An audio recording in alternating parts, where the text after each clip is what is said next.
नायाब जुनैद से कहती है कि मुझे तो समझ ही नहीं आ रही कि पल भर में कैसे सब कुछ बदल जाता है।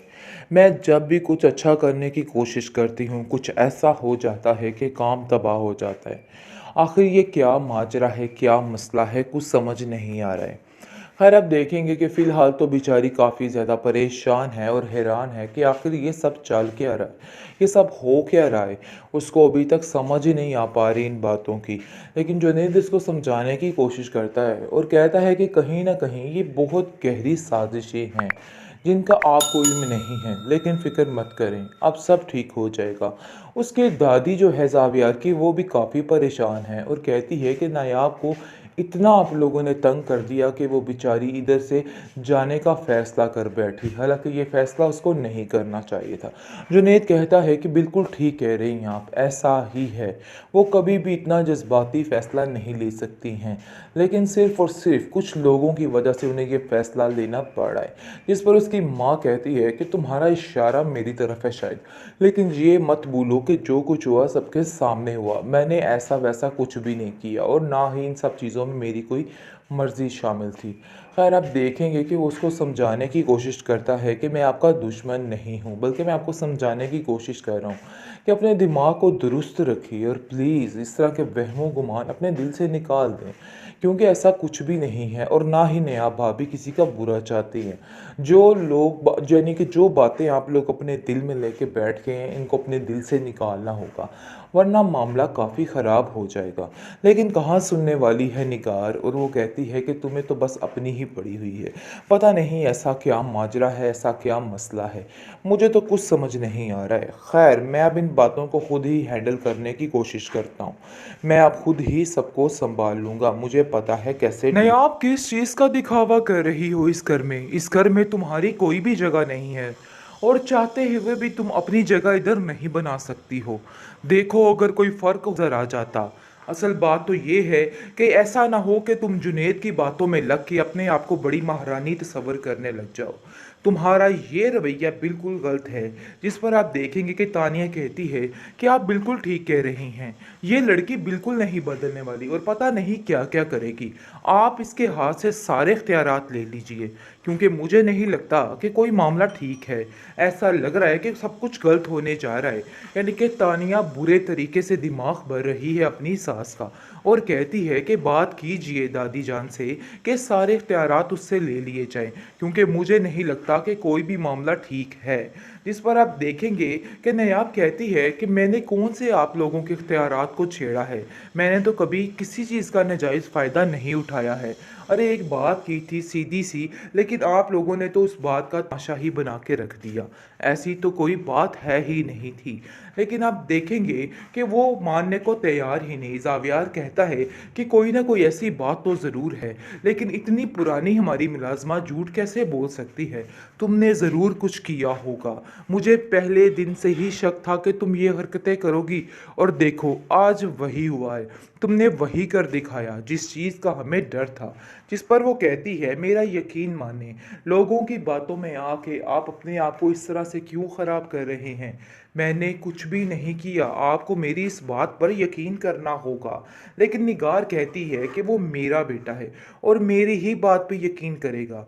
देखो तुम्हारी हैसियत नहीं है इस घर में रहने की, और इसीलिए समझाती थी। इस किस्म की लड़कियां इसी तरह के काम करते हैं, लेकिन तुम्हें अपनी माँ की बात समझ देखो नहीं इन सब चालाकियों से कुछ भी हासिल नहीं होने वाला। ये बात तो तय है कि आप जो कुछ मर्जी कर लो, लेकिन ऐसा वैसा कुछ नहीं होगा।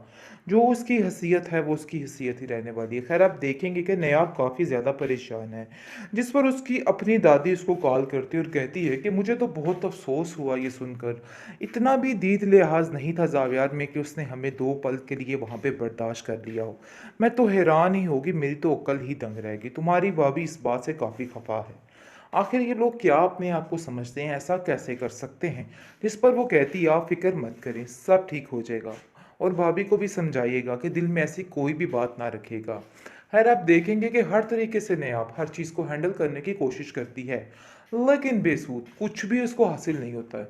जो वो अच्छा करने की कोशिश करती है उसके बरक्स हो जाता है और उल्ट हो जाता है। इसलिए वो काफ़ी परेशान हो जाती है। लेकिन घर में उसकी दादी की तबीयत दिन ब दिन काफ़ी बिगड़ती जा रही है और ख़राब होती जा रही है। ज़ाहिर सी बात है, हर वक्त वो नायाब की टेंशन ले लेके पागल हो रही है और बार बार यही कह रही है कि अगर मैंने उसकी तरबियत में थोड़ा चालाकपन ले आती तो ऐसा ना होता। आज जिस तरह वो धक्के खा रही है, ऐसे नहीं होना था। खैर, आप देखेंगे कि नायाब जो है वो दादी से कहती है कि सारे ठीक ही तो कह रहे हैं, आप सारी जिम्मेदारियां हर चीज़ अपने होल्ड में रखें या फिर तानिया को दे दीजिए। वो वाकई में मुझसे बहुत ज़्यादा काबिल है और वो हर चीज़ को बड़े अच्छे तरीके से संभालेगी। आगे से वो कहती है कि ये बात तुमने तय नहीं करनी है, ये बात मैंने तय करनी है और मैंने कर ली है। जो जिसका हक है उसको ज़रूर मिलेगा। देखो, किसी के साथ इधर नाइंसाफ़ी नहीं हो रही है, तुम्हें परेशान होने की कोई भी ज़रूरत नहीं। यानी कि पूरे तरीके से उसको तसल्ली दी जा रही है कि तुम इन सब बातों की टेंशन ना लो। हालांकि बीचन जानती हैं कि सारा कुछ वो लोगों के कहने पे कर रही है। यानी कि दिन दिन ब दिन जो उसके बदतर से बदतर हालात होते जा रहे हैं, उसको देख कर उसके मद्देनज़र वो ये सारी बातें कर रही है। लेकिन आप देखेंगे कि वो उसको समझाने की कोशिश करती है कि तुम बिला वजह परेशान मत हो, ये लोगों का काम है बोलना और ये लोग बोलते रहेंगे, इसलिए मज़ीद इन सब लोगों की टेंशन नहीं लेनी है। खैर, आप देखेंगे कि जुवेरिया कहती है कि इस बात का बदला तो मैं लेकर ही रहूंगी इससे, इसने जो जो कुछ मेरे साथ किया है इन सब चीज़ों में इसकी गलती है। लेकिन जावेर कहता है कि एक बात मैं आपको बताता चलूं कि वो जो तुम्हारा रिश्ता ख़त्म हुआ था उसकी वजह ये बेचारी नायाब नहीं थी, बल्कि तुम खुद थी। आगे से आप देखेंगे कि वो अपने भाई से उलझ पड़ती है और कहती है कि आखिर आप भी उसकी ज़ुबान बोलने लग चुके हैं। ये बात तो तय है और ये बात हमें समझ आ रही है।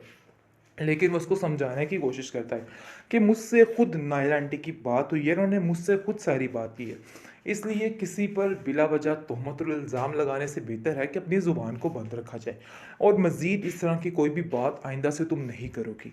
चाहे जो कुछ भी है उसका एक हक है इस घर में और तुम्हें ये बात समझनी होगी। आप लोग इस बात को समझने की तरफ नहीं जा रहे हैं। लेकिन जैसे ही उसका दिमाग अच्छे रास्ते पर, अच्छे ट्रैक पर चलता है, साथ ही तानिया और निगार कुछ ना कुछ ऐसा कर देती हैं कि सारा मामला उल्ट हो जाता है और कुछ समझ भी नहीं आती किसी को।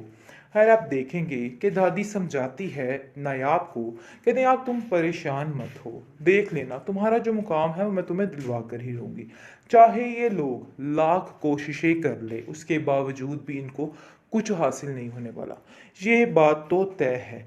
लेकिन आप देखेंगे कि फ़िलहाल जो मामलात जा रहे हैं उनकी वजह से बेचारी नायाब काफ़ी परेशान है और वो समझ रही है कि बहुत मुश्किल है ये सब कुछ करना, क्योंकि उसको खुद समझ नहीं आ रही है।